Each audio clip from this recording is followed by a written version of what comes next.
Right. Welcome, everybody. Welcome. It's great to have you with us in person and on Zoom.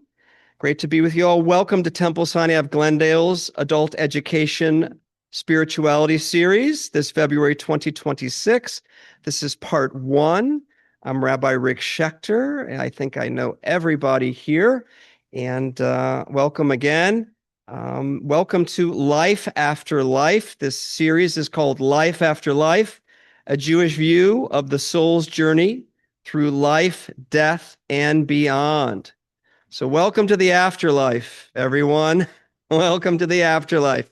Came a little bit earlier than we thought, and may the next time it comes, may it be 60 plus years from now for each one of us. In this series, just to give you an overview, in this series, we are going to explore the profound mysteries of the soul as we weave together Jewish mystical tradition with the insights of contemporary psychology. We're going to trace the soul's journey through life, death, and the afterlife, examining how Kabbalistic texts, Jewish mysticism, and current research, psychological research, offer a compelling framework for understanding our eternal nature.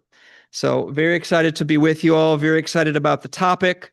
This is many years in the making. And hopefully for those of you who are on Zoom, you have the handout, but I am going to share my screen right now. And everybody here in person, you have what I'm sharing on the screen directly in front of you. So let's go ahead and do the screen share.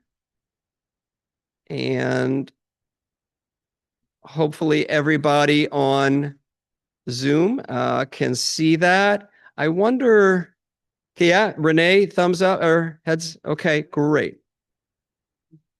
Okay, wonderful. Okay. Oh, thank you. I have to do the slideshow. Thank you. So let's go from the beginning. There we go. Much better. All right. So there it is. It is official. And to frame the conversation, again, I mean, I framed it a little bit just a moment ago, but to even make it more precise, let's begin with the question: does Judaism believe in the afterlife? And the answer is yes, exclamation point. That is the short answer. If you ever hear anybody say, oh, but Jews don't believe in the afterlife, please tell them, au contraire. Judaism does believe in afterlife. Do individual Jews believe in afterlife? Well, that's like saying, do individual Jews believe in God? You have to, depends on who you're talking to. But does Judaism believe in God? Of course. Does Judaism believe in the afterlife? Of course it does. It's believed in the afterlife for thousands of years. And I don't want to spend too much time exploring the history of Jewish afterlife. I want to get to the Kabbalistic description of the afterlife journey, the four-part journey of the afterlife. So otherwise, this would be a 10-part series instead of a 2-part series if we go too much into the history of Jewish afterlife. But what does standing on what foot? What does Judaism believe about the afterlife? What are the beliefs? Let's count the ways. Judaism believes in the immortality of the soul. We will be talking about that throughout this class. Judaism believes in heaven and hell. We will be talking about that throughout this class. Judaism believes in resurrection. We won't be talking too much about that in this class. Judaism believes in reincarnation. We'll be talking about that in this class and in the next class, because sometimes they say research is me search. You ever heard that expression? Research is me search. My research, really, my fascination is with reincarnation.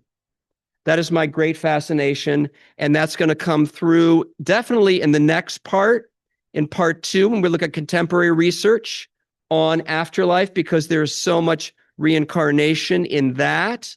And there is a lot of reincarnation in Jewish mysticism and Kabbalah.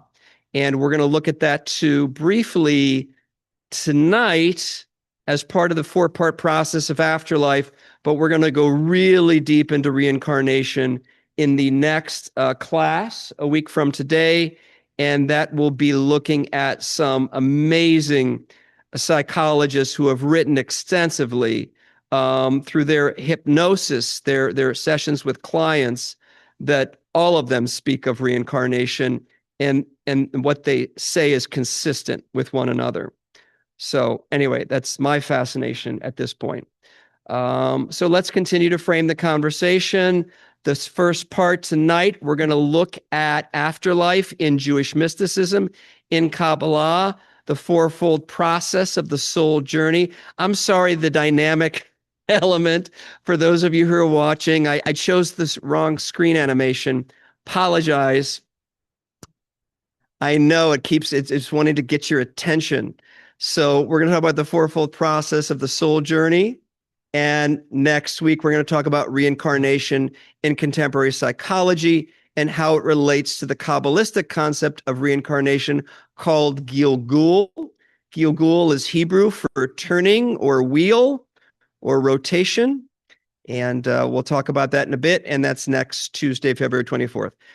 Okay, let's let all that stop, all that dynamic work. Yes.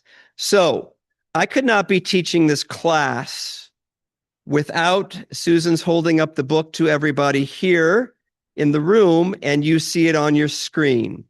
The source for all of this is the incomparable Reb Simcha Paul Raphael, who wrote the classic work, Jewish Views of the Afterlife. This is the classic comprehensive text on Jewish views of the afterlife. And you can see it's in the third edition. I'm going to hold up for those of you who are on Zoom. This is the original version that I got. This is the 1994 version. So this is 31 years old. For over 31 years, Reb Simcha Paul Raphael has been teaching the world about Jewish views of the afterlife. He is the scholar par excellence. He is the expert. He wrote his PhD dissertation at the California Institute of Integral Studies up in San Francisco area, I think, right? That was, you want to pass this one around? You want to pass that one around? Okay, let's pass the third edition around. Reb Simcha, and I'll call him Simcha going forward, he is the founding director of the Da'at Institute. Da'at is an acronym, but it also means knowledge in Judaism. It's one of the emanations from God, which stands for Da'at, literally means knowledge, and that's an acronym for the Death Awareness Advocacy and Training, which Simcha does. You can find it online. He has great resources at that institute, and you've got the web address right there. And he's also an adjunct associate professor in Jewish studies at Temple University in Philadelphia, where he lives. He also is in private practice as a transpersonal psychotherapist and spiritual director in Philadelphia. He was ordained by Zalman Schachter Shalomi. For those of you who know Reb Zalman of blessed memory, Reb Zalman was a Chabad guy, and he broke from Chabad, and he founded the Jewish Renewal Movement in Judaism. That's Reb Zalman's Jewish movement that he founded. Brilliant thinker, and he ordained Simcha as a rabbinic pastor. And on a personal note, I have the pleasure of working with Simcha Raphael myself, one-on-one. I've been training with him for a few months, and I said jokingly to Simcha as we were working together, he in Philadelphia and Florida, and me here in the LA area, in Burbank and Glendale, I said, Simcha, are you looking for what do you think about having an apprentice? And he said, isn't that what we're doing? So I would be honored to be his apprentice, and any mistakes that I make in presenting the material that he has spent his life researching and teaching and sharing with people, any mistakes that are made tonight are mine and mine alone. But you're going to see, I'm going to quote his book left and right, because without it, I couldn't do this. Right. So along those lines, now that you know a little bit about Simcha, along those lines, as we were working together, he graciously shared with me this slide. And I said, Simcha, can I please share it with the class? And he said, yes, just please attribute it to me. And so this comes from Simcha Raphael from his Da'at Institute. So this is what we're going to look at from the Jewish standpoint. We're going to look at the fourfold journey of the soul according to Kabbalah. And I just want to spend 2 minutes with this slide, and then we're going to go deep into it.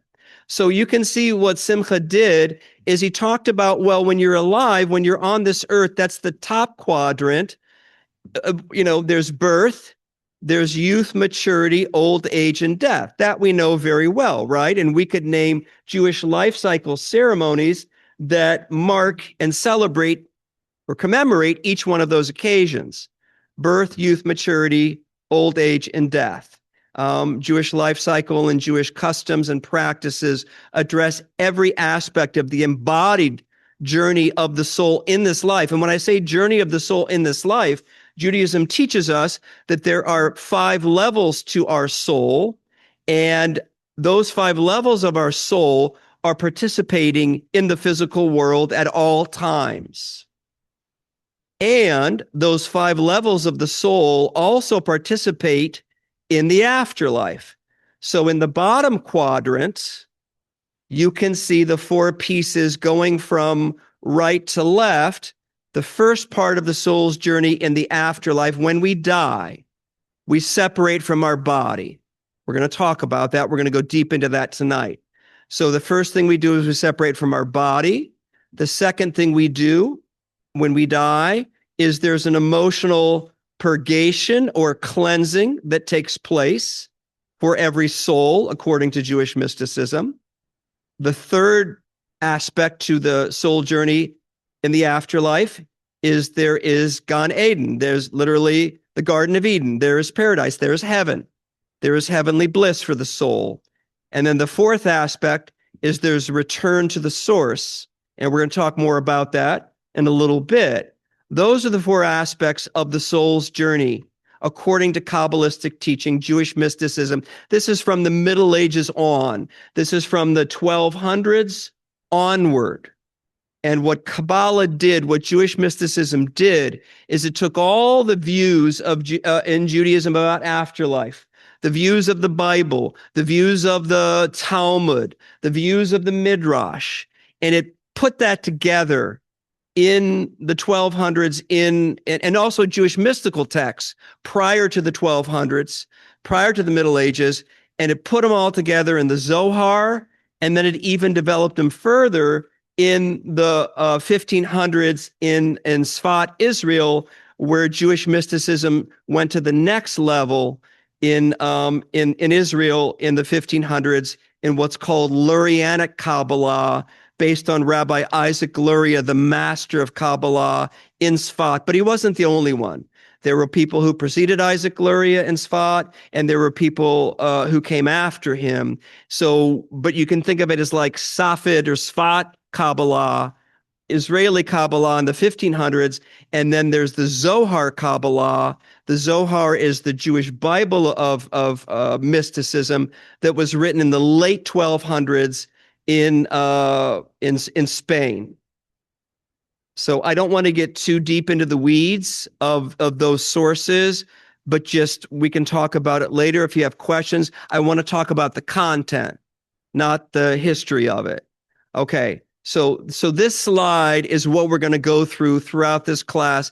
This slide in one place is listing all of what Kabbalah has to say about the soul's journey when we die. And now we're going to go deep into it. And just to say it another way, you'll see the slide. Part 1 is separation from the body. Don't worry. I'm sorry again about the animation. Don't worry about the Hebrew. Look at the English. Part 2 is emotional purgation, purification. Part 3 is heavenly bliss and transcendent awareness. And part 4 is return to the source. Okay, now let's go deep into all that. Is it helpful to take a break right now before we start going into it, we keep moving. Let's keep moving. And as we go through each one, let's save some time for discussion, okay? I've got my eye on the clock here. Okay, I think we're going to go till 8:45, just to make sure we cover it all and do justice to it. Okay. All right, everybody. Part 1 of the soul journey after death. The first part is separation from the body, that our soul mourns the body. And what the Hebrew now will look at is called chibut hakever. Chibut hakever. Hakever is the grave. Chibut is pangs, pain of the grave, pangs, suffering of that takes place of the soul, because the soul is attached to the body. And when it leaves the body, it is disoriented. Now, if one's soul is newer, if one has a newer soul, and this is where you get into reincarnation, that the idea that that one's soul lives many lives on this earth, but how many cycles has it been? Let's say that people around the table and people on Zoom have a newer soul. Maybe this is going to be harder to separate from the body. You're going to be more disoriented from it. And here's what the Zohar, again, the Jewish Bible of Jewish mysticism from the 1200s, this is what the Zohar says. For 7 days, the soul goes to and fro from the house to the grave, from the grave, the house meaning one's own house, one's own home. For 7 days, the soul goes back and forth from your home to the grave, mourning the body. Now, I'll ask the people around the table to answer for everybody. 7 days, what does that remind you of? Shiva. So this is now linked to Jewish mourning customs. So again, Jewish mysticism is taking the Shiva, the 7-day period of mourning, which is already established, right? It's already established by the 1200s. Certainly it's established by the time of the Talmud. So you've got the 7-day period of mourning, and the Kabbalists say during that time when mourners are grieving the loss of a loved one, the soul is hanging around also grieving the loss of its body. Now, for those of you who like to work out and who like to take care of your body and who are attached to your body, you're going to feel more pain. You're going to be going back and forth more often. You're going to be more disoriented. For people who are more attached to their body, this is harder. And there's no judgment here. I put myself in that category. So there's no judgment. It's just Jewish mysticism. The Zohar would say, you're going to have a little bit more hard of a time with this. If you're not attached to your body so much, maybe you're going to not feel the pangs of the grave as much. Let me give you an example of this and why I sympathize and I think I would be in this category. Autopsy, organ donation. I am uncomfortable with organ donation for myself. I think it's great for people who want to donate the organs. It's a mitzvah. Your soul is elevated if you want to do that. I am uncomfortable because I have a feeling when I die, may it be when I'm 120, when I die, I'm going to be looking at my body, and if I see it on a table in some medical facility and they're mutilating my body and taking organs out of it, I think my soul is going to be freaking out. So I do not check that off on my driver's license for that reason. By the way, another reason that Judaism is opposed to some level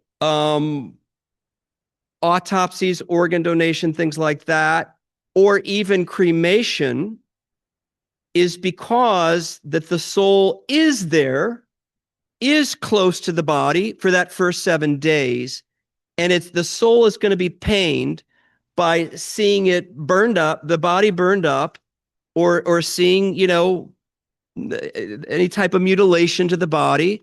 And by the way, this is why Chevra Kadisha, the people who lovingly care for the body in Judaism and treat it with the utmost respect, that's why this is also encouraged in Judaism, because the soul is watching, and the soul wants the body that housed it to be taken care of with love and respect and kindness.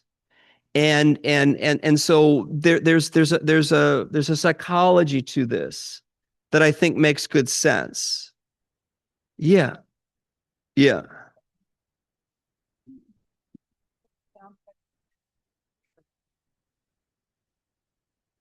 Ruth of Mike Divine was texting me. The sound tonight is cutting in and out. Can't hear. Maybe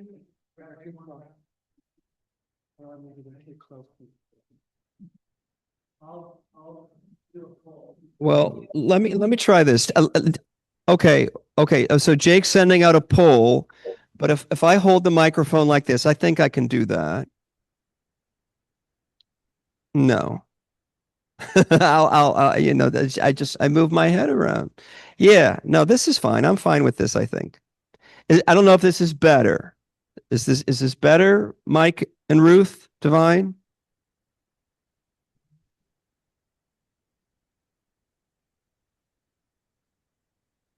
Okay.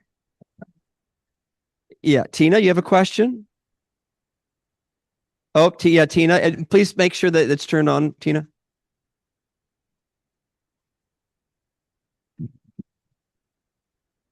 Oh, Okay, I'm putting my mic back.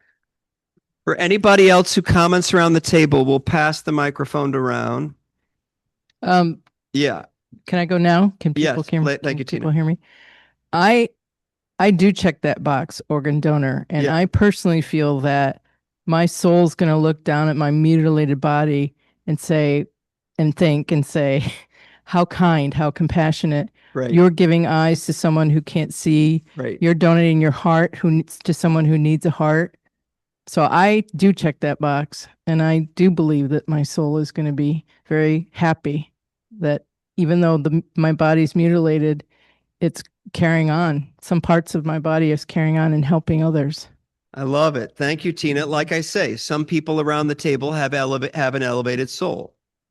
And what Tina is describing is an elevated soul's approach to looking at the body on while the organs are being taken out.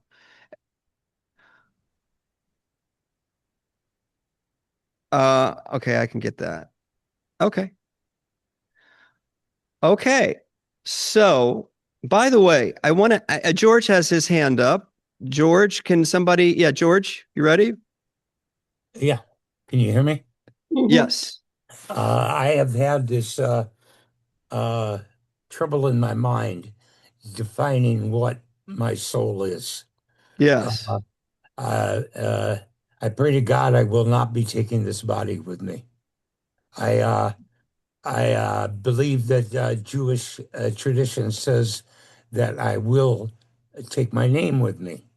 I don't know whether I will be taking my memories with me, or Ah, and you're a classic rock fan, like Eric Clapton said after his young son died. If I mm, would you know my name if I met you in heaven? yes. Yeah, I wonder. I don't have a clear definition of what my soul is, less anybody else's. Thank you, George. And we're going to answer those questions, George. We're going to get there. We're going to answer Eric Clapton's question Okay. Tonight, we're going to get there. Here's the way to understand soul standing on one foot as we go forward. The soul is eternal. It lives forever. Okay? Or it lives a very long time. but let's say it's forever. Just as God is eternal, our soul is a spark of the divine. So when Judaism says we are created in God's image, part of what that means is that we have a soul that is eternal, and it does have consciousness. So everything that we're talking about in an afterlife is consciousness. It's a level of consciousness. So being conscious means you do have memories, you do have knowledge, you do have awareness. Okay? And there are different levels of awareness, and we're going to get there. But standing on one foot, that's what soul is. And that's where we're going as we proceed with the slides. Okay? But this is the first aspect. This is the first, at the moment of death, the soul will hover over the body. Even if your soul is very elevated like Tina's, your soul will hover over the body, if for no other reason than to be with loved ones who are mourning and to comfort the loved ones who are mourning for the first 7 days. The soul wants to comfort family members and friends, and it will be around them to try to comfort them as an entity with memory and consciousness. Okay? All right, let's keep going. All right, why isn't my screen moving forward? There it goes. Did I miss anything? Okay, well, I just led to my next slide. So this is from the Zohar. So the soul has visionary experiences during those first 7 days of family. Oh, I'm sorry. This is now up in heaven. Family and friends. So in addition to being down on the ground, and being there to comfort loved ones, there is a piece of the soul also that is experiencing dead, relatives and friends who are there to meet the soul, in the afterlife, in the spiritual realm. So from the Zohar, at the hour of one's departure from the world, one's father, the Zohar is very patriarchal. I'm sorry, I should have put that in. I tried to change some of the language. I changed it from he to they to them, and I could only do so much. So at the hour of one's departure from the world, one's parents and relatives gather around in the afterlife, in a spiritual realm, in the astral plane, in, whatever you want to call that. And one sees them, meaning the soul who just died, one sees friends and family, recognizes them. George, your question was just answered by the Zohar. Recognizes them. And likewise, all with whom one associated in this world. So you might have an acquaintance in the, who has died, and you're connecting with them in the afterlife. I'm going to add animals, beloved animals who have passed away, who preceded you, that they are there to greet you, in the afterlife. And they accompany one's soul to the place where it is to abide, as if to say, come on in. We're going to show you around. You may have forgotten what this afterlife is like. You're a little disoriented because you're still attached to your body. There is an orientation process that needs to take place, and it takes some time.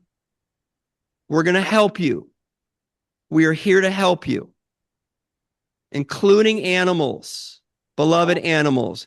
Now, I don't know if the Zohar says that, but psychologists do, who are doing, who are able to be aware by talking to their clients as to what afterlife is like. Okay? Can we stop and ask Tina? So Tina has a question, and we're going to pass the mic, and it sounds like people on Zoom do too. So let's talk about this. Well, I'm not going to be able to call on them because I don't see them. Yeah. So my question is, the way this is worded, it's assuming that one's parents have died before? I mean, what about a child who, or, you know, a child who passes before their parent? Yeah. The assumption with the Zohar is that, you know, people died in timely ways and people didn't have premature deaths.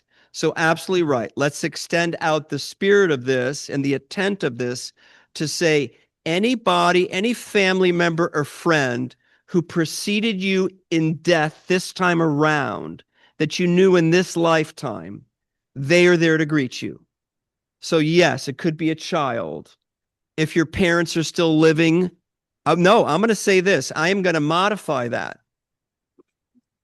And now I'm getting into what contemporary psychologists say, more than one. And we're going to talk about it next week, but I want to put it out there now.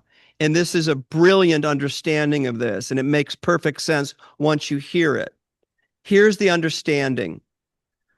There is a level of our soul that is always in its spiritual realms. Our soul can divide.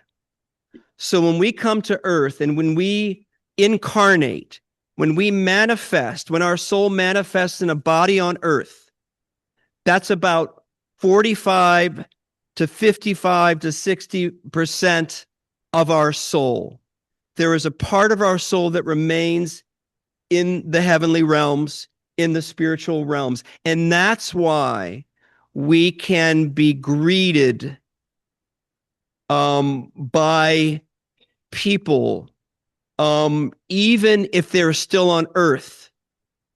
So let's say that you're really attached to your parents, and God forbid you precede them in death. There is a part of their soul that is eternal in the spiritual realm that is there to greet you in heaven, even though they are here on earth. Does that make sense? And that you can recognize them in the spiritual realm as your parent. Yeah, Josh, and I'm sorry, we're going around.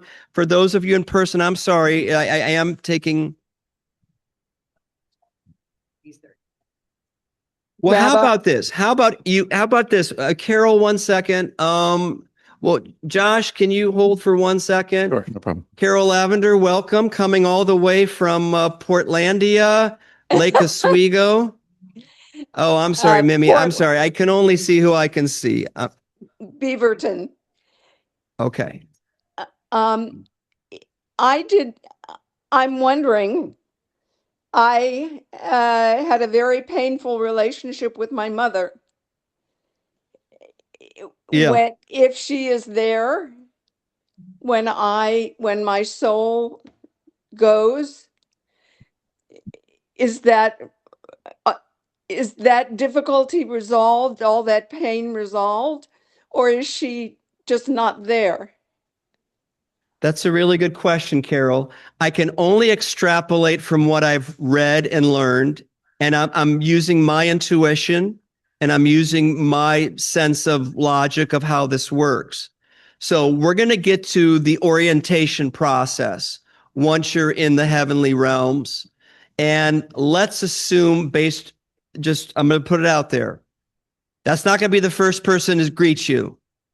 If you were close with your dad, if you were close with grandma, grandpa, aunt, or uncle, those people that you are close to, that you did not have a complicated relationship with, are there to greet you perhaps first. Let me put in another person who's there to greet you, another being. According to contemporary psychologists and according to Kabbalah, angelic beings are also there to greet you, who you know. According to contemporary psychologists, we all have spiritual guides in the heavenly realms who are always with us and are always communicating with us. Your spirit guide is there to greet you. Other spirit guides that for whoever you need to see at that moment are there to greet you. They know what you need. The beings in the spiritual realm know what you need right when you enter, right after death. Okay? Hopefully that answers the question and that makes sense. Does that make sense to the people around the table? Okay. It's what you need. Okay. It's meant to be healing. So with that, so Carol, does that answer your question? Yes, and it's very reassuring. And if I can be imaginative, I can imagine Mom in heaven right now saying, Carol, I'm going to work on it. I'm going to work on it so that I am there for you in the way that you need me to be there for you when we meet again. Thank you. Josh? I'm sorry. What? No. Well, but okay. So Josh and then Mimi. Sorry, Okay. Mimi. Well, Okay. we can go first? Okay. Josh is saying, Mimi, you can go first. Thank you, Josh. So I can't see anybody, but I'm going to talk. Oh, and by the way, I can't see you either. Let me change the I'm there. gallery. Oh, there she is. Great. Okay, here I am. I can wave to you. So my question is, what about somebody who's like has dementia Yes. when they die, and so their souls, and you're saying that they keep their memories, but Yeah. let's just say the last few years have had very few memories because that they could Right. consciously recall. Or somebody that's been very, very ill at death and their body was just wasted or whatever. So my question is, at what state do you come back to when you hit this, when you're in the spiritual, when part of your soul goes to the spiritual world and you're greeting, at what point are you in that span of, old, let's say you get to old age? Is it old age at the time of death, or is it the old age where you were in your best, you were in the best place where you had good, you had memories and you had recall, and so what happens when somebody is very has dementia? acute, What do they bring? For dementia somebody who has bad yeah, dementia, what do they bring when they or die? acutely ill? Okay. Yeah. Okay. That's a great question, Mimi. So again, I am extrapolating out and basing it on my research, and I'm throwing in a little bit of how I would understand this based upon what I've learned. And by the way, in Jewish mysticism, the 5 levels of our soul do not have dementia. Our physical body, our physical brain has dementia, but there is a part of our being that is whole and is recording memories, is not cognitively impaired. And therefore, that is what ascends. All 5 aspects to our soul, or let's say 3 aspects, because it may be that 2 of our aspects to our soul are always in the heavenly realms. No, I take that back. Every level, all 5 levels of the soul are also in this world. That's my understanding. If I'm wrong, I apologize. But at least 3 major levels of our soul are, when they ascend, they are bringing the storehouse of memories and what happened, and Mimi and everybody in the spiritual realm, what we are doing on earth is being recorded. And I'll just put this out here. When we talk at the High Holy Days about the book of life, may we be inscribed in the book of life. What that means is every action, every thought, every emotion that we experience in physical form is being recorded and uploaded into the spiritual realms. The same way this recording that we're doing right now as we speak is being uploaded to the cloud, so is every one of our thoughts, emotions, experiences, memories, regardless of our cognitive abilities. Does that make sense? Kim's shaking her head. Yeah, that makes sense. Okay. Good question. Thank you, Mimi. Okay, Josh, thank you for your patience. No problem. I think this is great, and it also addresses something that I've often thought about. Is my father died when he was like 23. I was 4 years old, and sorry.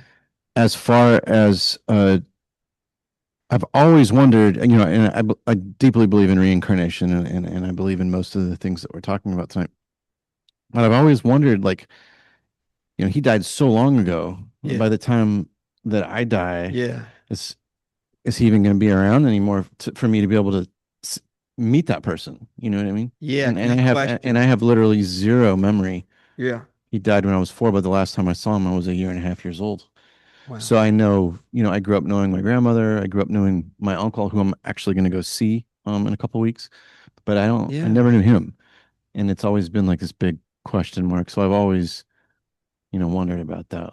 How would that work? Yeah. Well, and sorry for your loss. And it's a great question. It's a beautiful question. Did everybody on Zoom hear that question that Josh had? Mimi, I can see you on the screen. Did you hear what Josh just said? Great. And Carol. Okay. So I'm going to just rephrase it and answer the question. So Josh said, there's been some time, there will be some time, and Josh, may you live to be 120. So may there be a huge gap between the time that your father died and you died. In the spiritual realm, that's a blip. That is a blink of an eye. 70 years is a blink of an eye. So that's the thing to keep in mind, that yes, your father will recognize you, and Judaism would say, and contemporary psychologists would say, and I may have mentioned this to you, but I'm going to talk about this more at the next class. As soon as you invoke your father's name, not even out loud, as soon as you think of your father, Josh. Almost, I'm sorry. Yeah, no, I understand. And the tears of love, I know. As soon as you think of your father in the spiritual realm, he hears you. It's as if by you thinking of him, he is saying, oh, Josh wants my attention. Josh is referring to me. It's like you turn a TV station as soon as you think of him, and you're plugged in. He's plugged into you. You may not be aware that he's plugged into you, but he's plugged into you right now. So 70 years is nothing in the spiritual realms. Nothing. Tina, I know you got questions, but I want to spread around the discussion and spread around the questions. Okay, so Susan says there's a comment in the chat. So Vicky, is it on? Yeah. Vicky asked yesterday, a renowned neurologist said we can hear the first hour after we have been declared dead. Where are we for that hour? Where are we the first hour after we die? We are wherever we need to be. If we need to be near the body, we are near the body. If we need to be at home, we're at home. If we need to be at somebody else's house, we're at somebody else's house. If we need to be in Times Square, we're in Times Square. The soul can, the way the soul moves is through thought. I don't know what this is. Philip, you're shaking your head. There must be something in science fiction or in comic books where people can transport themselves telepathically in an instant. And that is what the soul can do. The soul can teleport through thought in an instant. So if the soul says, as soon as it dies, I want to be here, and it could be all the way around the world, it will be there instantaneously. So in answer to the question, Vicky, the soul is wherever it wants to be. And it may go back and forth. I've heard of accounts of a soul, and I'm going to talk about this next week. A great psychologist who is living, may he live to be 120. He has channeled his son who died, who was murdered on the streets of San Francisco. And he has written books with the spirit of his son, Jordan. And his book is called Seeking Jordan by Matthew McKay. I will mention his name, and I will put his name in the slides for next week. Matthew McKay is brilliant. He's written 4 books, at least 4 books, with the spirit of his son that he channels every week and records those sessions together.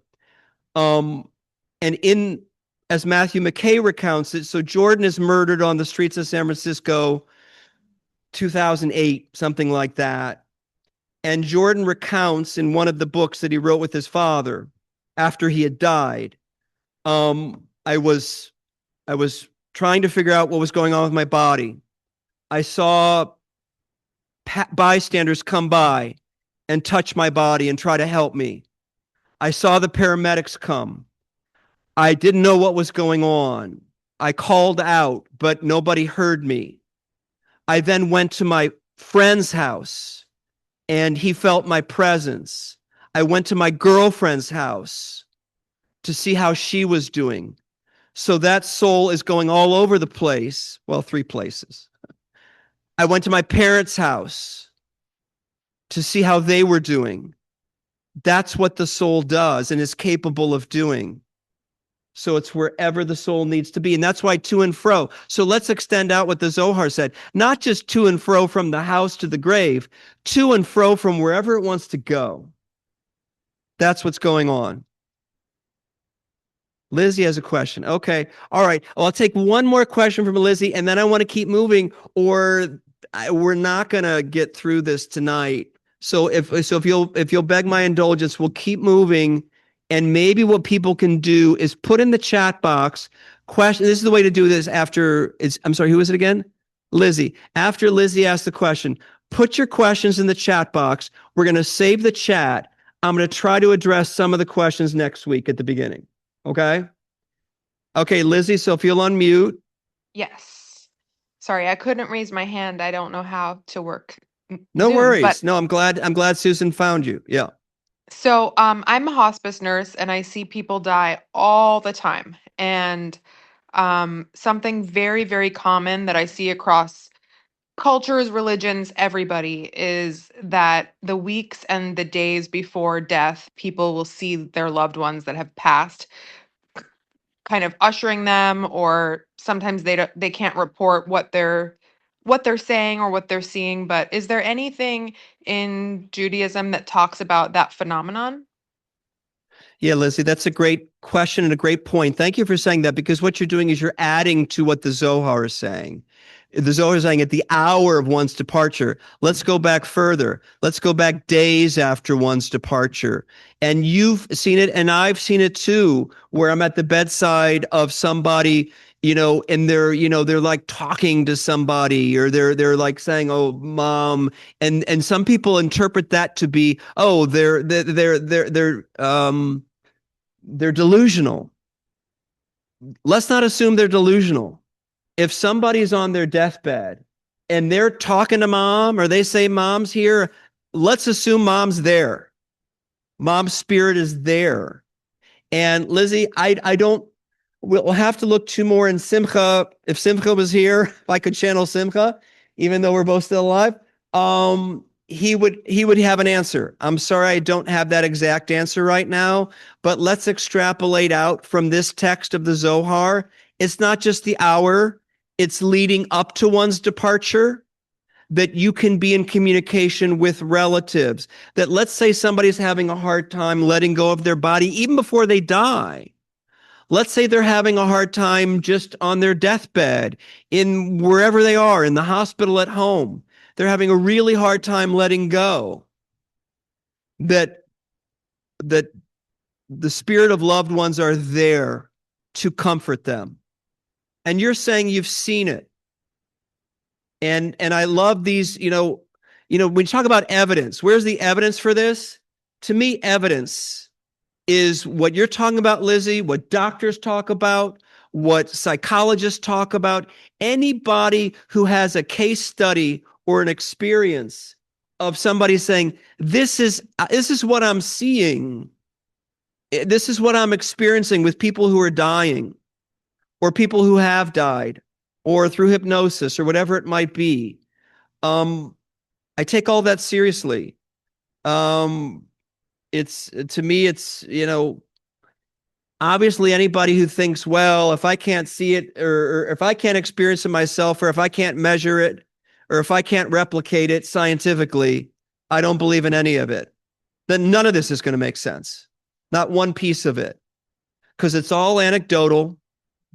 It's based on people's firsthand accounts. It's interviews. It's your experiences, other doctors and nurses. But there is such a large group of doctors and nurses and healthcare workers and psychologists who have these experiences and they are consistent. And that to me is evidence. I'm going to hold up a book, Journey of the Souls by Michael Newton. Michael Newton is a major figure. He hypnotized over 7,000 people over his career. He died a few years ago. But in his illustrious career as a counseling psychologist, he hypnotized over 7,000 people as it relates to afterlife, and their experiences are consistent.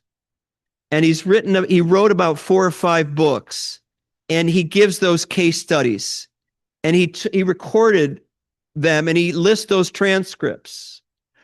And what you're talking about, Lizzie, it happens all the time. And, what does Judaism say about it? I can't tell you for sure. I just know this guy has a lot to say about it. I know Matthew McKay has a lot to say about it. I know Brian Weiss, the Jewish hypnotherapist and psychiatrist who wrote the famous book, Many Lives, Many Masters, has a lot to say about it. So I like what those guys have to say, because I like what docs have to say, particularly when they have a pedigree like Brian Weiss from Yale and other Ivy League schools. So that's my snobbery. So yeah. But anyway, so thank you. So now let's keep moving. And again, any other questions or discussion, put it in the chat and we'll try to address it next week. Okay. So again, at the time of death, we have experiences with families and friends who have passed away, spiritual guides, angels. Here's where the angel comes in the Zohar. No person leaves this world before they see the Shekhinah. The Shekhinah is the name of God's presence. No person leaves this world before they see an experience of God's presence. Okay? And then with the Shekhinah, with God's presence, there come 3 ministering angels to receive the souls of the righteous. That's the angel Michael. That's the angel Gabriel. That's the angel Raphael. That's what the Zohar is referring to. These are 3 archangels in Judaism. The other is Uriel, light of God. I don't know why Uriel doesn't come. I'm not that versed in Kabbalah to know, but I do know that according to Zohar, we got Michael, Gabriel, and Raphael are going to meet you, as well as spiritual guides and God's presence and family and friends who have died, and animals. What if you don't believe God? None of this works. At least while you're alive. At least while you're alive. And then let's say if you don't believe in God, and then you're like, wait, where am I? Have I died? Wait, that's God? God, you exist? Whoops. I was wrong. Okay, I can adjust. So that's that orientation period. Right. Okay, let's talk about life review, because this is also consistent with all the psychologists who have done afterlife work.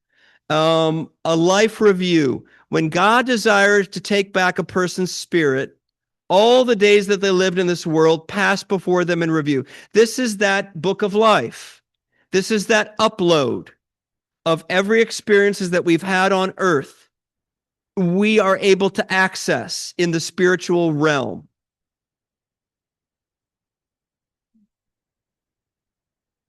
Everything passes before their eyes and innocent. Albert Brooks, right? In Defending Your Life, he does a nice little shtick, a nice little bit on this, where they're reviewing it like a movie, right? Oh, there I am. There's a past life. That's what happened. There's this. But anyway, the idea being that everything, and we say this in Judaism, everything that happens during our lifetime is recorded. It's recorded and it's accessed, good and bad. And by the way, the bad's important. We have to learn from it. We are on this earth to learn. We are on this earth to grow. This is a school for souls. And we learn from the bad. In some ways, we learn more from the bad than we learn from the good, right? We know that right now. So think of the most powerful experiences that we've had, that we've done the most learning and growth in this world. I would venture to say a lot of it probably was negative. It was hard. It was difficult. It was painful. We teach our children that. Yeah, it's a teachable moment. This is a teachable moment. People say Life is hard. And by the way, Michael Newton and the people, I mean, I could talk about these guys for days because it's just so powerful what they say. To choose to come to earth and incarnate on this earth takes courage, because this is a painful world, but this is a schoolhouse like no other. This is where tremendous spiritual learning takes place, and because of the pain of this earth. And it takes courage for a soul to incarnate and say, I want to come to earth. It takes courage. There are other realms, other worlds, other forms of physical existence, according to the psychologists. And earth is a tough school. It's Ivy League. I'll go back to my snobbery. This is the Princeton and Harvard of soul growth, this earth. And so kudos to all of us and everybody on Zoom and everybody in this earth for choosing to incarnate on this planet. Okay? So life review happens to learn from. Okay. So now what happens? What's hell in Judaism? So it's called Gehenna. It's a term Jesus used in the New Testament. I've been through Gehenna, by the way. I almost got mugged in Gehenna. If you've been to Israel, you probably haven't been to Gehenna because it's not a safe place to go. But I needed to go there because I guess I've been interested in afterlife for a long time, probably as a teenager. It's a real place. It's called the Valley of Gehinnom. And there are street signs for it, and there are signs for it in Israel. It is a section outside the old city of Jerusalem where it used to be a garbage heap. Did you? Yeah, the Valley of Gehinnom. Well, it's I don't know if it's the Valley of Death. It's the Valley of Gehinnom. Gehinnom means valley of, a valley of, I forget, valley of suffering, valley of tears. That's the meaning of Gehinnom. Ge is valley, and Hinnom was a place name, and it's in there. And I was there, and I almost got mugged while I was there, and I said, "Perfect, that's what it should be here." So yeah, now it is. Anyway. So here's why Jesus and the rabbis chose it as a place name for hell, because during the when the kings of Israel, some of the kings of Israel ruled, they would do child sacrifice, and that child sacrifice took place in Gehinnom, in the Valley of Hinnom. So it's got terrible associations, okay, of child sacrifice, and where Jewish kings offered their children to the god Moloch, and it was a lot of suffering. So yeah, okay, so that's why it's called Gehinnom or Gehenna, and this is a place of it's a place of cleansing. So hell in Judaism, there are concepts in Judaism of like pitchforks and sulfur and heat and you know, all the images, Dante's Inferno, levels of hell, you know, it's there in Kabbalah and Judaism, but that's not really where it's at now. That's based upon, you know, people's imagination. And what Judaism says, for the most part today, and certainly what the psychologists say about heaven, is heaven is not a place of, heaven is not a place of torment. It is not a place of evil. And hell is not that way. That's not how the afterlife is construed. The afterlife is a place of love and kindness and mercy and forgiveness. So any of those evil associations with hell is a projection of people with limited capacity and knowledge to understand the spiritual realms. So let's go to the Zohar now. And by the way, everybody does this. Most people that we know, including ourselves, are going to go through this, a process of cleansing. Whoever pollutes themselves in this world draws to themselves the spirits of uncleanliness. By the way, we all pollute ourselves, right? My anger on the road, my road rage is a pollutant. I need to be cleansed of it in the next realm. It's ugly. So all of us pollute ourselves with any wrongdoing that we do. Any sin is a pollutant. Any transgression, any harm that we do to others in thought or in action. Judaism is more about action, but I believe we have to be purged and cleansed of our thoughts in the spiritual realm, because thoughts lead to action. Whoever pollutes themselves in the world draws themselves spirits of uncleanliness. When their soul leaves them, the unclean spirits pollute it, and it's a habitation among them. So part of the second part of the soul journey, so now we're beyond the pangs of the grave. We're now being purified. Our soul is being oriented into spiritual realms, and we need to be cleansed of any pain that we caused or that we experienced in this life. And that's what Gehenna is. Yeah, as Susan was saying, isn't that similar to what we ask of forgiveness of Yom Kippur? Right, yes. Now, when we ask for forgiveness, the way Yom Kippur works, the way atonement works, is we got to stop the behavior. So if we ask for forgiveness and I keep acting out in my road rage, and I say it, God, forgive me my road rage, and the way that I might be unpleasant on the road, and I still do it, I haven't atoned, really. I'm still doing it. So this is the place where repair takes place. I mean, true repair. Hell is on earth. Hell is on earth, right? Sure. And heaven's on earth. But again, let's use these concepts of, the concept of hell means that something needs to be repaired. So let's use that great Kabbalistic expression, that Luraniac Kabbalah expression, tikkun. We need to do a repair. We need to repair our souls on this earth. We need to repair our souls in heaven.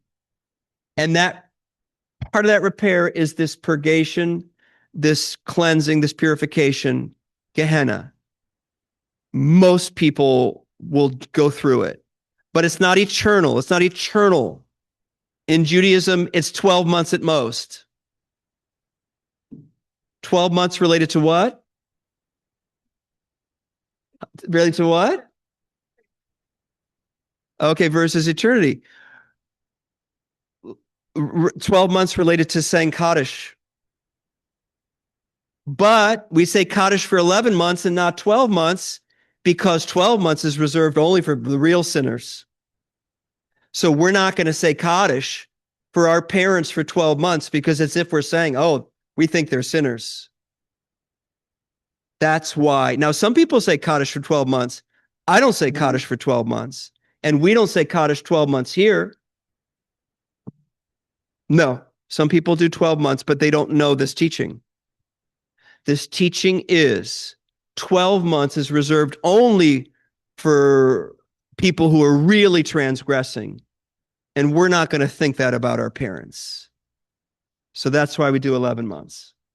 Or we're not going to think that way about anybody else we're saying Kaddish for. Okay?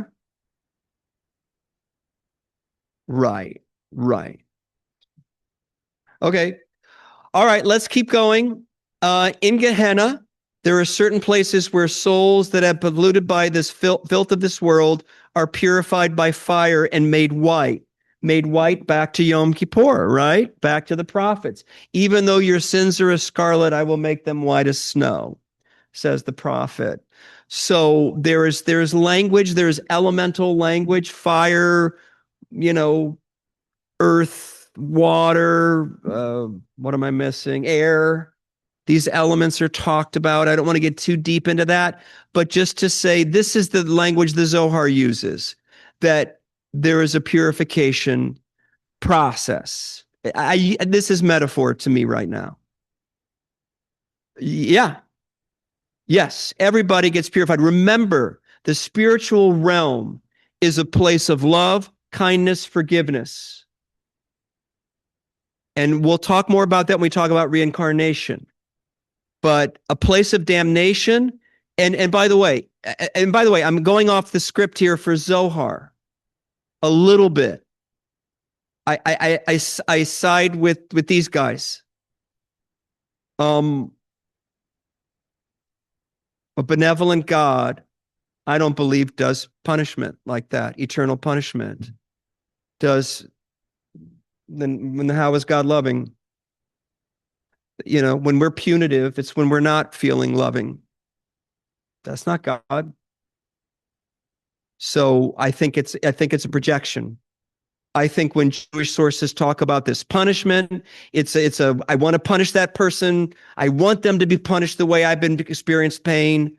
This is how I want to deal with injustice in the world. They're going to get theirs. It's a place of anger. It's a place of vengeance. That's not God. Not my conception of God, and certainly not what Michael Newton talks about, or Matthew McKay talk about. Okay, so let's just keep going with this, and then we'll move on. When a person's sins are so numerous, they have to. I'm sorry, I can't see my whole screen. Give it to me again. When a person's sins are so numerous that they have to pass through the nethermost compartments of Gehenna in order to receive heavier punishment corresponding to the contamination of their soul, a more intense fire is kindled in order to consume that contamination. Again, this is Zohar, this is Middle Ages. So that's how the Zohar understands it. How modern psychologists understand it, no, it's healing. It's like you go to a retreat center. You get a massage. You have some type of spiritual cleansing, emotional cleansing. The part of our soul, the ruach level of soul, that's our emotional level of soul, that experiences an emotional cleansing of anger, hatred, depression, jealousy, envy, any negative emotion you can think of, that is going to be cleansed in this spiritual cleansing that takes place. But yeah, the Middle Age Zohar, the Middle Ages of the Zohar is going to be a little bit more Middle Ages in their way of thinking about it. And if it helps us to feel that people who commit sin are being punished at this level with these types of language, okay. I don't get anything from it. And I'm not being judgmental. I'm just, there's just another way to look at it. Okay. Again, some stronger language. The body is punished in the grave, punished, and the soul in the fire of Gehinnom for the appointed period. When this is completed, it rises from Gehinnom, purified of its guilt, like iron purified in the fire, and it's carried up to Gan Eden. Okay, the Garden of Eden is carried up to heaven. Okay, so again, Gehenna is a spiritual realm. Hey, when we get there, we'll know what it's like. But this is what the Zohar says it's like. But this is at the most 12 months, 11 months for most people, 12 months for the outliers who really commit a lot of transgressions on earth, and then it's over, and then the soul is carried up. So that's the second level, Gehenna, right? So there's let's go to the third level. Let's go to Gehenna. So heavenly bliss and transcendent awareness. So the Zohar says when a person departs from this world, they meet Adam, the first human being, sitting at the gate of Gan Eden at the Garden of Eden. Makes sense that Adam's at the Garden of Eden. That's where he was on earth. That's where he's going to be in heaven, ready to welcome with joy all those who observe the commands of their master. So this is Peter at the pearly gates, right? In Christianity, Peter meets people at the pearly gates. In Judaism, Adam meets us at the Garden of Eden. Round him are many righteous people, those who in this life have kept clear of the path to Gehinnom and followed the path to Gan Eden. So the most righteous people that you can think of, according to the Zohar, are right here. This is Moses. This is, figures in Judaism who were extremely righteous. This is Hillel, the great sage Hillel. This is prophets. This is, Lamed Vavniks, the 36 righteous people in the world according to Jewish mysticism who are humble and who are keeping the world spinning. They are there to meet us as well. After we've gone through Gehenna, they are there to meet us at the next level at the gates of Gan Eden. Okay. Remember, our family and friends were there to meet us, even as the soul was at a lower level, even before the soul went to Gehenna. And now it's other righteous beings and the first human being, Adam, that we are all descended from, who were there to greet us. No. Okay, that's a good question. Are they only Jewish? Okay, so the Zohar's answer is, of course. It does say in the Talmud that the righteous among the nations, that Gentiles have a share in the world to come. The rabbis say that in the Talmud. What do I think? I think, we maybe weren't asking what I think, but I'll share with you what I think. Dalai Lama, when he dies, is he going to these levels? Of course he is. Thich Nhat Hanh, the Vietnamese Zen master, one of my favorite spiritual teachers of all time, who died, of course. He's going to the highest levels. Martin Luther King Jr., Gandhi. Yeah. Right. They're there. Don't have to be Jewish. Again, the Zohar was written in the 1200s, so they're going to speak differently than we do. Their context is different. Their experience of people who aren't Jewish is different. But again, we can extrapolate out. Rabbi Hizkiah asked Rabbi Elazar, how many lights were created before the world was created? So this is this famous teaching about what did God create before earth was created? He answered, there were 7 lights created. Torah preceded the creation of the world. The light of the Garden of Eden, of heaven, was there. The light of Gehenna, again, light. This is not negative. It's light. God created this. The light of the temple, all right, we're talking about the creation of the temple that stood in Jerusalem. God already had a plan for that before the world was created. The light of the throne of glory, that's talked about by Ezekiel and Isaiah. This is a mystical, heavenly realm that the prophets talk about, where they had visions of God on the throne of glory. Isaiah has that vision. Ezekiel has that vision, and it's talked about in the Jewish Bible.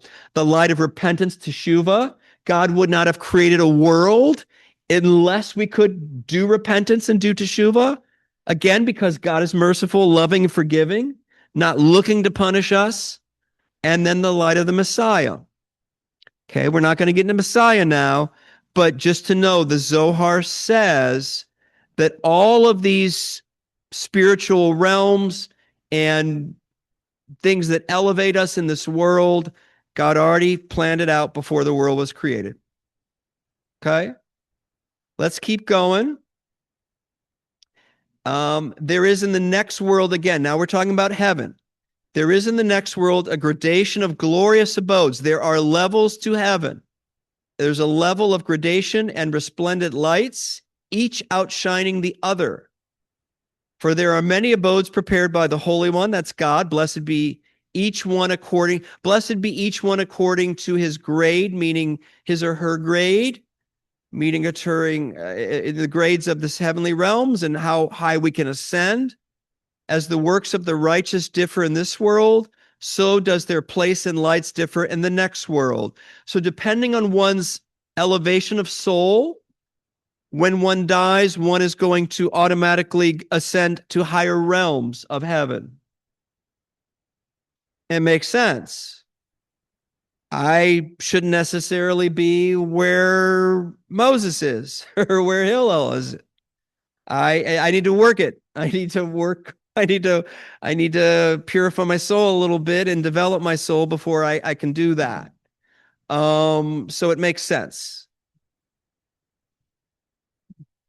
The Mormons actually believe that only they're going to get to the top level. Okay.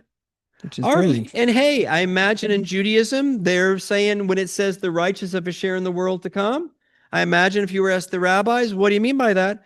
Oh, they'll go to heaven, but they're not going as high as Moses. So I think there's a little bit of that tribalism, even in our view of afterlife. But to know that according to the Zohar, there are different levels of heavenly realms. Okay? There's a lower Gan Eden, there's an upper Gan Eden, sort of like the Titanic. They're right? There was steerage, and then there was first class. Not the best analogy. The only thing that came to mind, you're right. Okay, there we go. The Upper West Side, and yeah. All right. Yeah. Okay. We doing good? How are we doing on time, guys? 8:30. I'm going to try to, here's what I want to do. I want to do this really quickly, and I want to do reincarnation because it's my contention. Reincarnation, I think it's the most fascinating. I think it makes the most sense. I think it makes all of this make sense. Reincarnation does. Okay. So part 4, the soul journey is now going to Tzror HaChaim, literally the bundle of life. And by the way, when we say El Malei Rachamim, that prayer has these words. This is where it comes from. It comes from the El Malei Rachamim prayer. May the soul be bound up in the bond of eternal life. Literally, may the soul be bound in the bundle of life, the Tzror HaChaim. It's a hard word to say. Tzror. It's hard to do.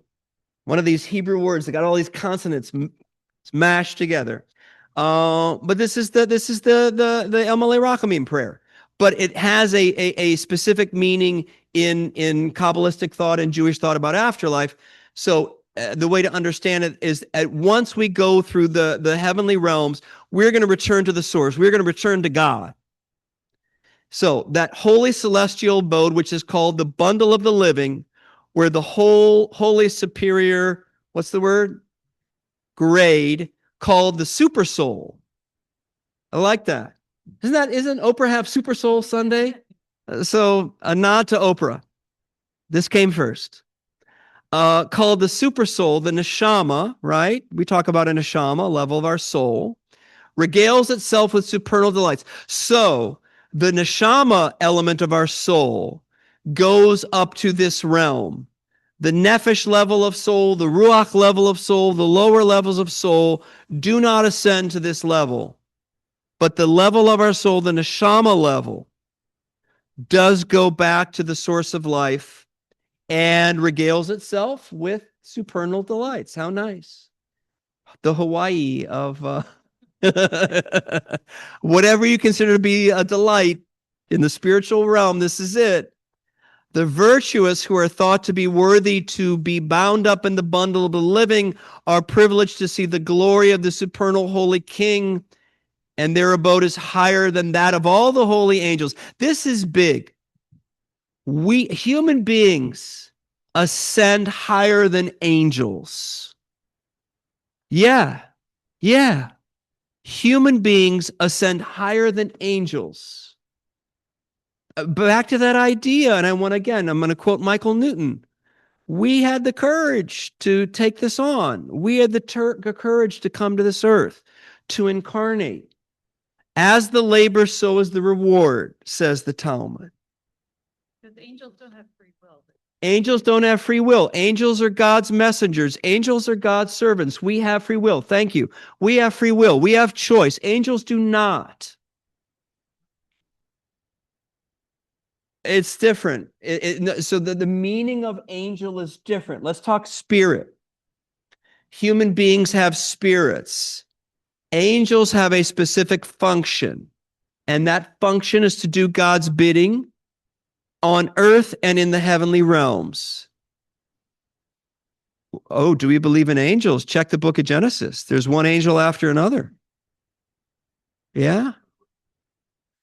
They look weird. Yes. The last week's Torah portion, there are 2 Torah portions about the 10 Commandments, has Isaiah's vision. And I saw the angels calling out to themselves, saying, "Holy, holy, holy is the Lord of hosts. The whole earth is filled with God's glory," that we quote them in our liturgy, Kadosh, Kadosh, Kadosh, and Anatzel Melech Arts. Right. And in his vision, they have 6 wings, 2 wings to fly, 2 wings to cover their face, and 2 wings to cover their legs and private parts. It does sound like it does sound. Yes.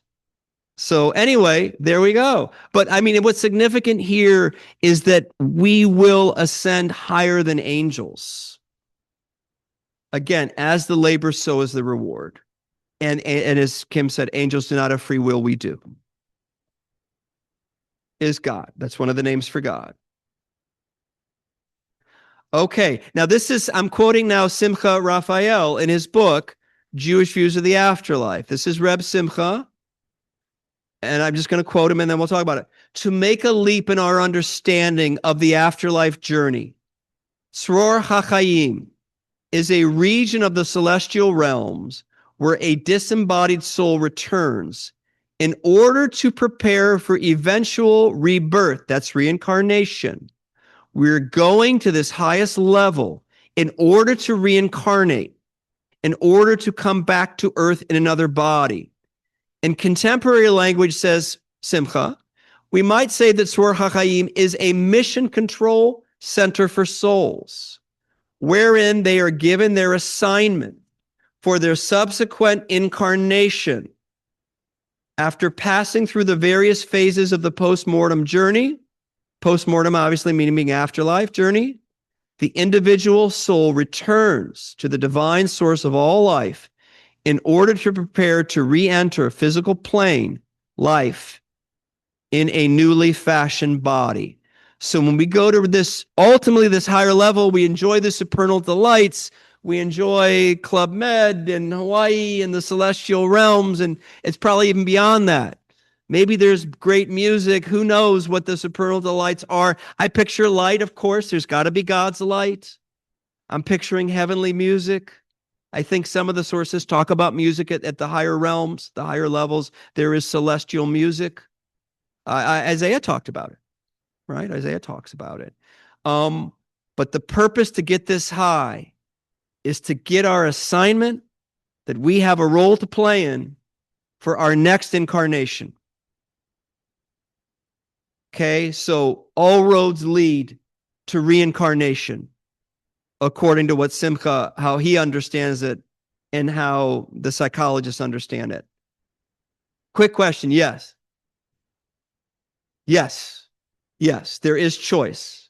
Now, according to Kabbalah, you have to come back and it's going to answer it right now, Josh. So let me look. This is going to answer your question. I'm going to give you Kabbalah and then we're going to talk about what psychologists say. So Rabbi Shimon is the main figure and narrator of the Zohar. Rabbi Shimon, who lived in the 2nd century. Rabbi Shimon said to his spiritual friends in the Zohar, friends, students, disciples, the time has come to reveal some mysteries concerning transmigration of souls. Transmigration is another word for reincarnation. This applies when the soul is required to reincarnate either because of sins. So one reason to reincarnate because of the Zohar, we committed sins we have to repair by coming back again and doing atonement in another life. That's one reason to reincarnate, according to the Zohar. Or because it had not completely fulfilled obligation in Torah mitzvot while alive in this world. We are supposed to do all 613 mitzvot and do it in a certain way. And if we don't complete all 613 mitzvot in this lifetime, we got to come back to finish the job. Okay. Right. We're all coming back. We're all coming back. It is forced to come back to this world and don a body that is be born again and finish what was imposed on it for the 70 years of the life in this world. 70 years was the standard life, span that the Zohar is talking about. Okay? So according to the Zohar, we're coming back for two reasons: to reincarnate. And this is Gilgul. Gilgul, again, means this turning like a wheel, this recycling of our soul, coming back. Two reasons given right now: because we've committed sins we have to atone for, and we got to come back. Or because we have mitzvot to fulfill we haven't done, we got to come back. I'm going to add to it now. And by the way, I'm going to skip this, but this is linking the reason for the mitzvot, linking it to all the organs in our body. I'll just do it very quickly. According to Judaism and Jewish mysticism and Talmud and Zohar, we have 613 organs related to the mitzvot, and that's why we have to perfect them. We have to perfect our physical organs. We have to perfect our spiritual organs by doing mitzvot. And that's why we need to come back to do the mitzvot. Okay, but we'll keep going. Okay, this is what Simcha says, and this is what I love, and he confirmed this when I spoke with him last week. I just wanted to make sure: is there not more to it than those two reasons, sin and having to do mitzvot? And Simcha referred me to his book and the page number, and he also said, this is what I've found. So this is a book written by Isaac Luria's main scribe and disciple, Chaim Vital, in Sfat, Israel. And Chaim Vital lived from 1543 to 1620. He wrote a book called Sha'ar HaGilgalim, the gate, Sha'ar, right? Like gates of repentance. Sha'ar, gate of reincarnation, of the Gilgalim, the souls that reincarnate. There are four reasons to reincarnate, according to Lurianic Kabbalah. Punishment, right? Because of sin. For spiritual evolution, that's sort of like to keep doing mitzvot. That's spiritual evolution. We need to elevate our soul by doing all the mitzvot. To purify, number three, to purify and evolve each different level of the soul. That's sort of like number two. I don't see really a distinction between those two things. But remember, 5 levels of soul. All of them deal with on the physical plane. We need to, elevate all those levels of soul, purify all levels of soul. Number 4, I love, and Simcha shared with me, to serve the spiritual needs of others. People come back because they want to help other people. This is a bodhisattva in Buddhism. A bodhisattva is an elevated soul, a Buddha, an awakened soul that reincarnates to teach others, to guide others, to help others in physical form. That's what this is. This is a Jewish bodhisattva. And I asked Simcha, and I hope Simcha, if he listens to this, he will be okay with me sharing this. I said, can you give me an example in Judaism? He said, Reb Zalman Schachter Shalomi is such a soul. Reb Zalman Schachter Shalomi, and a lot of Hasidic Rebbes do this. They will look into somebody's eyes, they will interview them, they will talk to them. And some Rebbes are able to read souls and read some by looking in their eyes being the window of the soul. And they know what tikkun, they know what repair needs to take place. So the example that Simcha gave is he was going to do his PhD on the Tibetan Book of the Dead. And he was talking to Zalman, who was his teacher. He met Zalman and he connected with Zalman. And Zalman said, no, You can do Tibetan Book of the Dead. You need to study Kabbalah. I'm going to give you the sources. You need to do your dissertation on what Judaism says about afterlife, not just what Tibetan Buddhism says, what Judaism says about reincarnation, not just about what Tibetan Buddhism says. And Simcha was so taken with his confidence in his direction and his authority. I'll do it. And Simcha says that changed the trajectory of his life. His whole 40-year career in Judaism is based on what Zalman said to him in one statement. That is an example of reincarnating to serve the spiritual needs of others. That makes sense?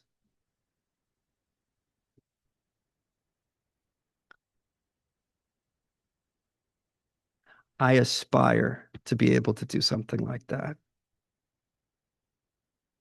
When George Harrison says in his song, the song is called Give Me Love. Give me love, give me life, give me peace on earth. Give me life, keep me free from birth. No, I'm not with George on that one. I do not want to be kept free from birth. I want to come back. I want to keep coming back. And partly I want to come back if I'm able to serve other people. Sign me up in the Sur HaChaim. Give me my marching orders. Let me come back. Tell me how I can help. I want to serve. Yeah. I think we're all serving. I think everybody around this table is serving. Everybody on the Zoom, I think, is serving other people. We all do. Many. How's that? Many? Thousands. You come back as many times as you want to and need to. And if you feel, and if in the spiritual realms it's agreed with your spiritual guide and the elders and the God and whoever else makes these decisions with us in the spiritual realm, if everybody's agreed, you're good. You don't want to come back. You're good. You don't have to come back. There are jobs in the spiritual realm, believe it or not. There is work to do in the spiritual realm, not as an angel, but as a spirit. And Matthew McKay talks about it. Michael Newton talks about it. There are jobs in heaven for spirits, not angels, spirits to do. That's us. So we can choose to do that, or we can choose to say, I want to come back, and here's what I want to do. And I want to thank Simcha for showing me and us that Judaism has this idea too. It's not just in Buddhism, it's in Judaism. Okay. Yeah, 8:43. Hey, I'm doing good. I said 8:45. Judaism believe that when you're reincarnated, your loved ones know who you are? Yes. Okay, so for those who didn't hear that, Tina asked, does Judaism believe that when you're reincarnated, your loved ones know that you are reincarnating, that you're coming back, or who you are? Yes. So the answer is, we need this. The answer is, sort of what we said before, Tina, that when we die and we go through that 4-step process and we are reunited with family and friends and anybody that we want to be reunited with, that we were connected to on this earth, that everybody recognizes each other, and that when we reincarnate, and now we're going to get into these psychologists who talk about soul groups. So here's a little teaser for next Tuesday, 7 to 8:45 in person if you can make it, or on Zoom. You will get handouts one way or another. We reincarnate in groups continually. We learn together as groups. We reincarnate in groups. When we get together, we schmooze and say, hey, look what you did that was funny what you did, that one thing you did when you were on earth. And no, that was funny about the one thing you did. And there's like this reunion, and there's humor, and there's laughter, and there's poking fun in a non-judgmental way at how we messed up in various lifetimes. And yeah, there is consciousness, there is recognition in the spiritual realm, not on earth. Because think about this. If we knew all this when we reincarnate, we got nothing to do. We're like, I don't have to do this. I don't have to struggle. It's all going to be taken care of. There's nothing to learn. We need to be amnesiacs. We need to have amnesia in order to do the work. Otherwise, we're going to be trust fund babies, and we're going to sit around doing nothing because we don't think we have work to do. I'm sorry, was that harsh against trust fund babies? My judgmentalness is coming out. I try to find analogies for what I'm thinking here.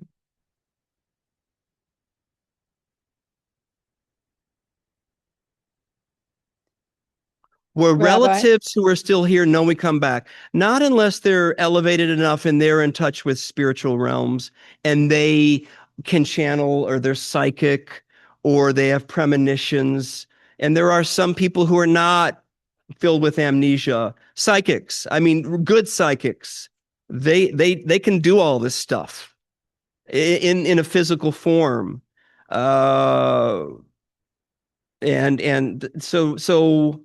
But it defeats the purpose if we know too much in physical form. It defeats the purpose.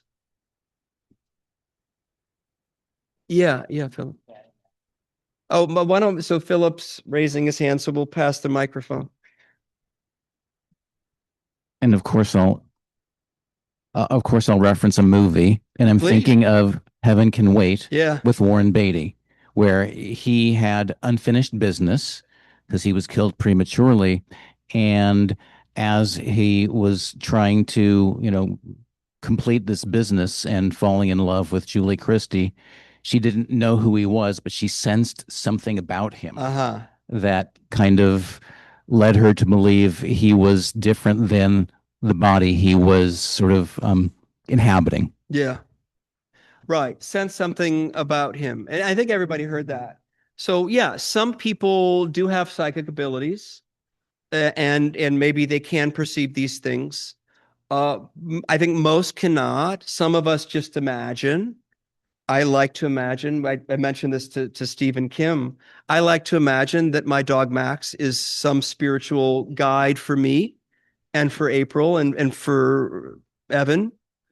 Nina found him, so I credit Nina for finding Max. But the three of us have a different relationship with Max. I like to imagine that he is here to be a spiritual guide to me and to teach me things. I'm up at all hours, day and night with Max. Wasn't just for my kids when they were toddlers.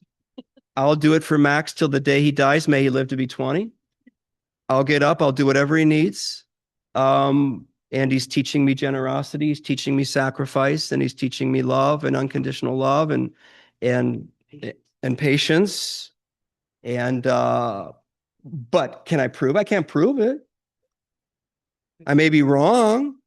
I may get to heaven and say, it wasn't Max. That was all a projection. That was me, your spiritual guide, who I was to the left of Max. You couldn't see me.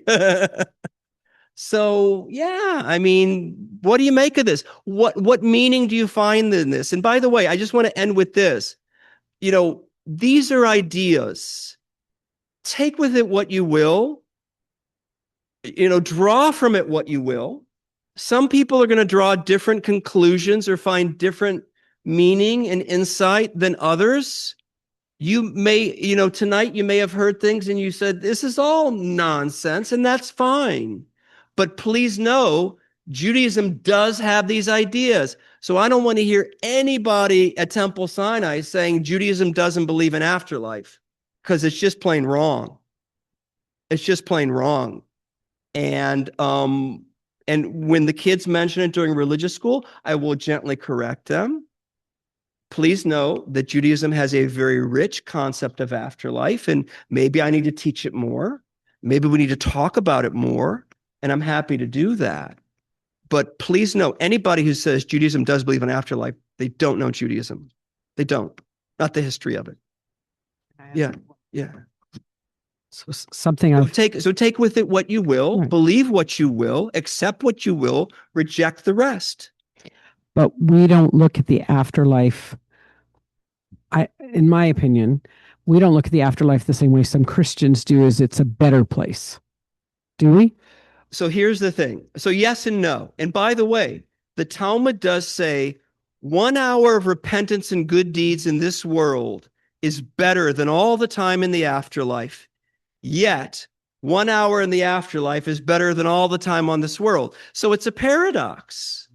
If we came to earth, we came for a purpose. And to reject that purpose, it's as if, when we get to the spiritual realms, they're going to say, gee, what happened? You sort of came for a purpose. Do you feel like, how did you do? Does that answer the question? So Judaism values afterlife. I wouldn't teach this and study if I didn't feel there was something to learn from it. There are tremendous things to learn about God, forgiveness, grief, how we're supposed to live. We have to make sense of this and find the meaning from it. And maybe that's a whole nother class next year of what is the purpose of all this. How can this help us live a better life? I hope we're touching upon it now. But if we don't get there, because there's so much material to cover, I want to get there. What does all this mean? How does it help us live a better life now? That is the ultimate question.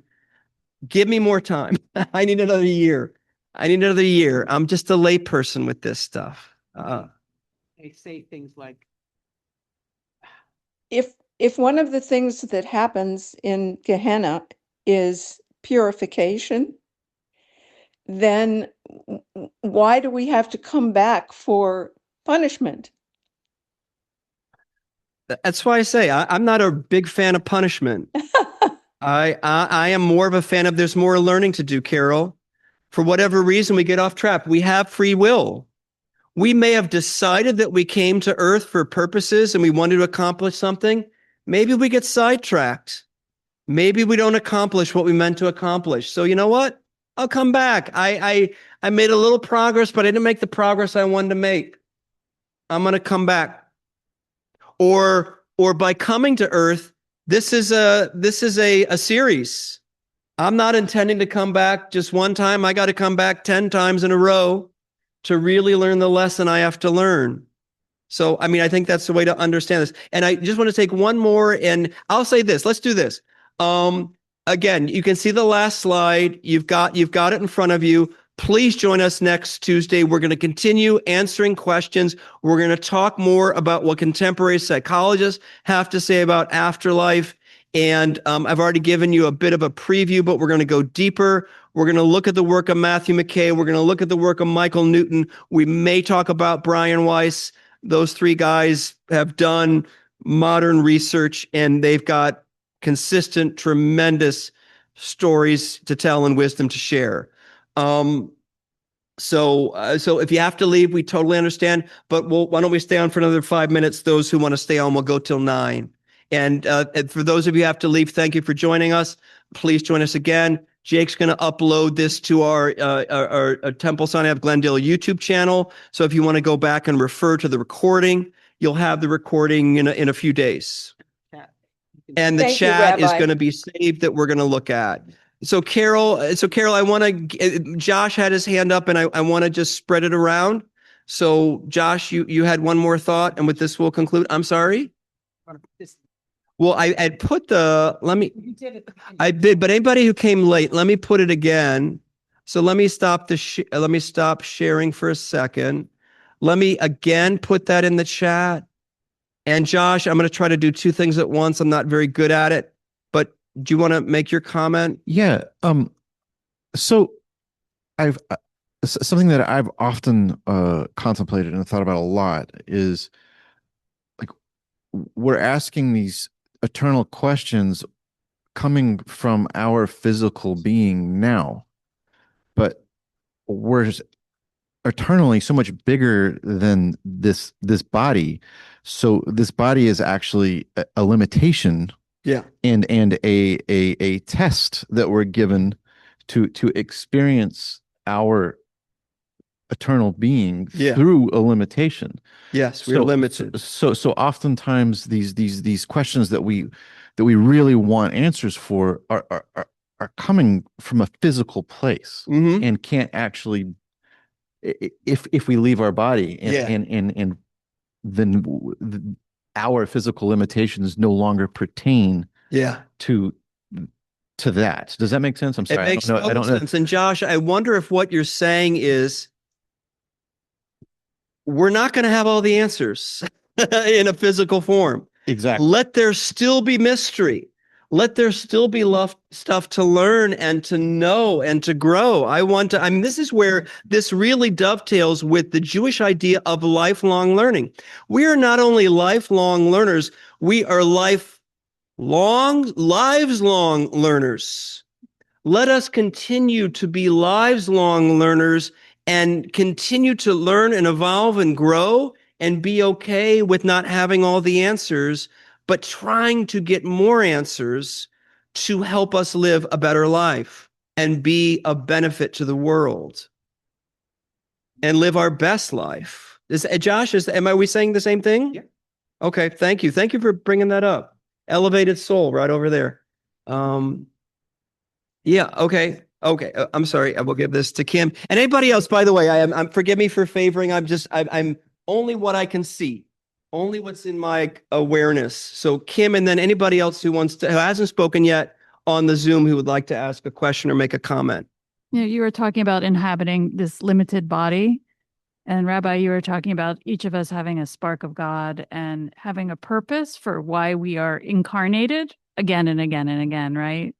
So I know in Chabad tradition, the idea of a birthday is very powerful because you were brought into this earth on this moment, in this day, for a specific purpose, right?